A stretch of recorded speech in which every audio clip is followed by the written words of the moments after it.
So, good afternoon, ladies and gentlemen. I'm Bill Taylor. I'm the Executive Vice President here at the United States Institute of Peace. Welcome, Kurt. Glad to have you here. Welcome. We are so pleased to be able to co-sponsor this with McCain Institute. And Kurt Volker, as the Executive Director there, I was glad to have him arrive right now. For those of you new to the Institute of Peace, we are in our 32nd year. The Congress established us 32 years ago as an independent national institute dedicated to the proposition that peace is possible, peace is practical, and peace is essential for U.S. and international security. So that's why we're here. We believe that peace is possible, and we're making it possible. We're very pleased, as I say, to cooperate and co-sponsor this event here today with the McCain Institute. And we want to thank the McCain Institute for hosting the reception that will follow this event a little later on this afternoon. We are here to discuss illicit trafficking in networks and sexual abuse that ISIS has used in Iraq and surrounding countries, and what the international community can do to address these criminal activities. And now I'm very pleased to introduce Mrs. Cindy McCain. Mrs. McCain serves as the chair of the McCain Institute's Human Trafficking Advisory Council and co-chair of the Arizona Governor's Council on Human Trafficking. She has dedicated her life to reducing human trafficking in Arizona, throughout the United States, and around the world, as well as working to improve the lives of victims of human trafficking. So please join me in welcoming Mrs. McCain to the stage.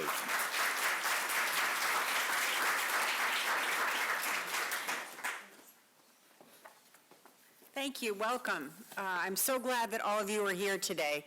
It is, to those of us that work on this issue on a daily basis, to have so many people here today, not only willing to listen to it, who perhaps are not involved in the issue, but want to learn, more importantly, what kind of action items you can take out of here today, you're in the right place. The McCain Institute is an action-oriented institute. We believe in working on solutions to the issues, not just talking about them. So that's why it is so important for us to partner with the Institute for Peace, because they believe the same thing that we do. So we're very proud to have you as a partner and very happy to be here today. Thank you for doing this. So I am so pleased that you're here. I'm so pleased that I have the honor to introduce you, and I'd like you to come forward and talk to us about this. Thank you. And thanks for having me. Thank you.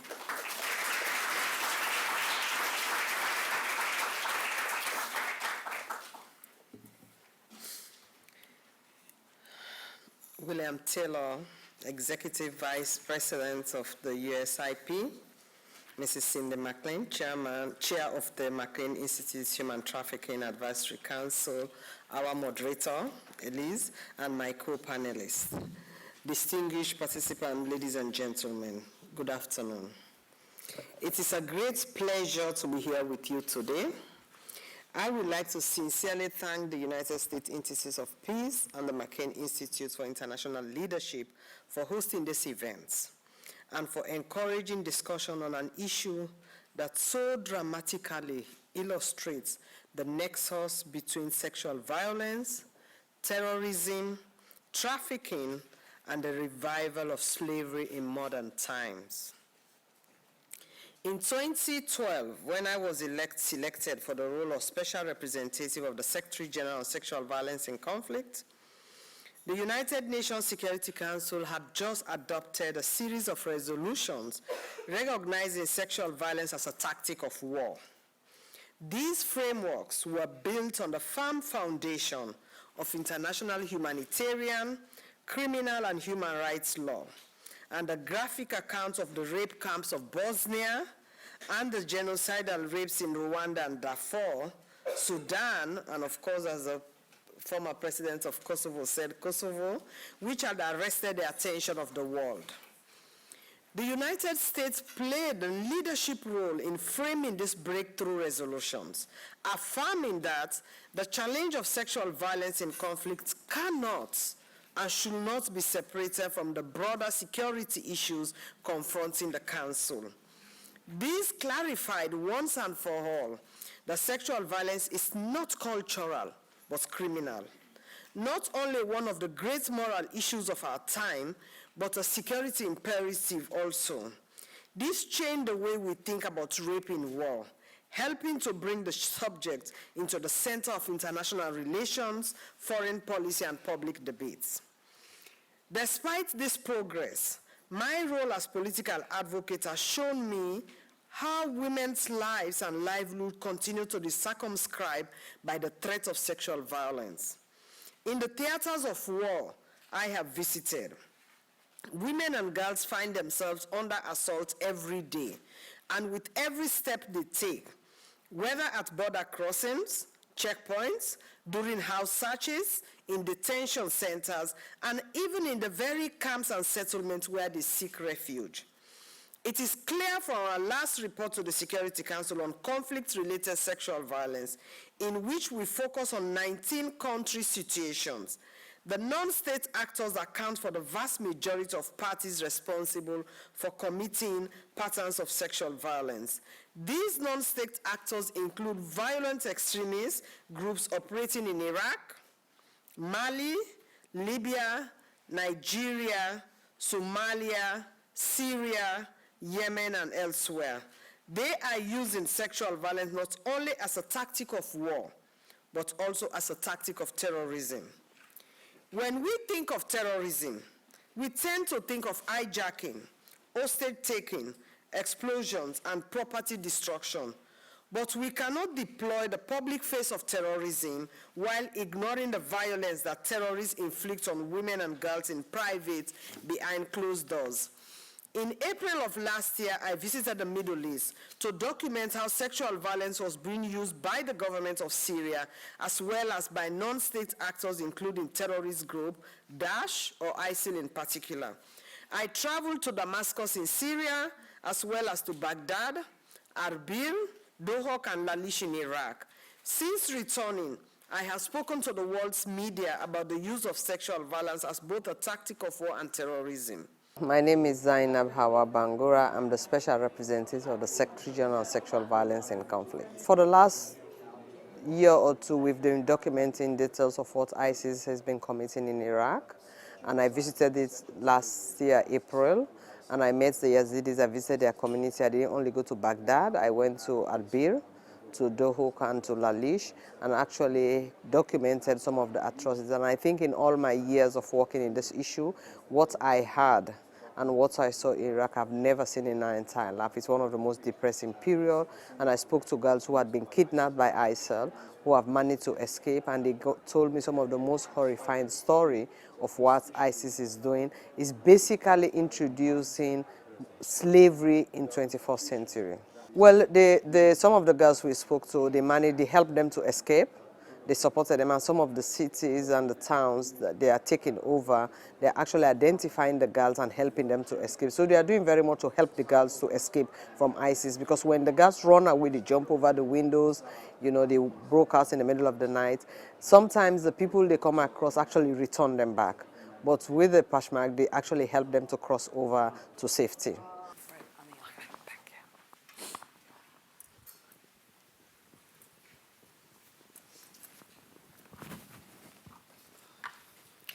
Thank you. Can you hear me okay? Great. Thank you, Zainab, for those very powerful remarks. And thank you to USAIP and the McCain Institute. Mrs. McCain, thank you so much for being here to address this important issue that I think is often, we hear so much about the campaign against ISIS. Unfortunately, we don't hear a lot about the violence against women by ISIS, and particularly sexual violence. So I'm so glad to have such a large audience to discuss this. And we have this important panel here today with some of the leading experts. In addition to Zainab, we have Mark Lagon, who used to be, how I know him actually, at the State Department, the ambassador at large for dealing with trafficking in human persons. And we also have Sarhang Hamasaid, who is the senior program officer for Middle East programs. I just gave him a promotion at U.S. Institute of Peace. So I think we'll have a conversation, and then we'll open it up to you. We have a lot of distinguished practitioners in the field here today, so I hope we can get a conversation talking about practical solutions to how we can help combat this problem. Well, Zainab kicked it off for us. So Sarhan, let's talk a little bit about the Middle East in particular and ISIS, and what, from your experience, how and why is sexual violence used within the Middle East, and what role does minority tension play in the situation, not only in regards to women that are forced into sex slavery, but how they're treated in the experience? Because I think we really need to, if we're going to look at how to combat it, we need to understand what we're dealing with right here in terms of ISIS and the region. Right. Well, thank you. I think in the context of the Middle East, I'll be talking about this from two angles. One, my professional experience working on issues of the Middle East, and second, actually being originally from the Middle East and being not an eyewitness but a semi-eyewitness. The genocide, sexual slavery, rape, and these matters by individuals or institutions did not start with ISIS and will not end there. If you can trace it back, if you go back 30 years back to 1987, 1988, when the Iraqi government, the Ba'ath Party under Saddam Hussein, used Anfal operations, genocide against the Kurds. If you study that operation, and you look at what happened in Kojo and other parts of what happened to the Yazidis and the Spiker massacre in Tikrit, you will see that there's a muscle memory, there's a mindset that knows what to do when to get the buses, what to do. There's a mindset for managing such complex operations. So looking at this issue, we have to look at the broader historic term of this, and then we will be able to actually come up with more effective solutions to this. Many people talk about religion as a cover for the Ba'ath Party used it. In the case of the Yazidis, Yazidi women, they talk about that they're not the people of the book. That's why it is allowed, it's legal, it's religiously allowed for ISIS to do this. But that's just using religion as an excuse, as a cover. Priority is to help those who have been harmed, and if local governments see that as an important priority, they in fact will build their own legitimacy. I'm Mark Lagon with the School of Foreign Service at Georgetown University. Well, I think this is a particularly heinous form of dehumanization that ISIS is engaged in when it comes to sex slavery. Of course, they're committing every kind of atrocity, but when you target particular women so that you can promote stigmatization and you can carry out your war terror, that's a particularly bad thing. And we need to think about a policy beyond, of course, killing terrorists to try and stop that and then help the women who are saved from it. Well, you need to think about now, as conflict is going on, that the people who are committing the atrocities have to know that they're going to be held to account, that they're committing atrocities, that sexual violence will be considered part of those war atrocities. For afterwards, you need to think about how you actually help the victims. But overall, it's important to think about the way the world, particularly Muslims, insist that the degradation of women, their being pulled into sexual slavery, is not something that is sanctioned or imagined by the Quran and by Islamic law. There are biases against women that one sees in a number of Muslim countries, but there is no reason to think that it derives directly from Islam, that this kind of brutality should take place. I've been interested in the Kurds for a long time, including after the original Gulf War, to drive Saddam Hussein out of Kuwait, the ongoing concern of the Kurds. I think it's very important to work with the Kurdish people and authorities to try and assist those who've been victimized and not allow the particular equities, especially of Turkey, to prevent working very actively with the Kurds that way to stop this kind of brutality. Two questions at a time. One right here, and one at this gentleman right here. Hi, thank you. My name is Jen, and I'm the founder of 4 Girls Local Leadership. What would happen with the girls from the West that is joining ISIS and also taken as sexual slavery? How would their justice come? Sir. Yes. Joe Graziano from the DoD Inspector General. The question is, it seems to be a lot of the things you're discussing are things for sort of after this is stopped or after what to do, documenting and things.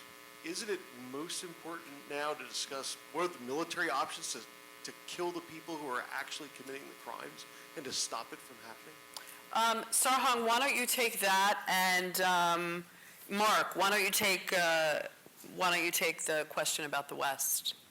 It's a very interesting issue. I mean, some of these girls, they may be welcomed home, but can we, they're actually, they may not even be sex slaves. They're willing, some of them are willing, maybe a little misguided and certainly troubled, but some of them are willing participants.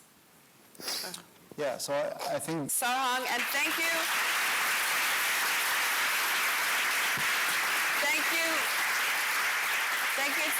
Thank you to everybody who is watching on our webcast and to the McCain Institute, Mrs. McCain, and USIP. I'd like to invite you all to the reception that will be following our event.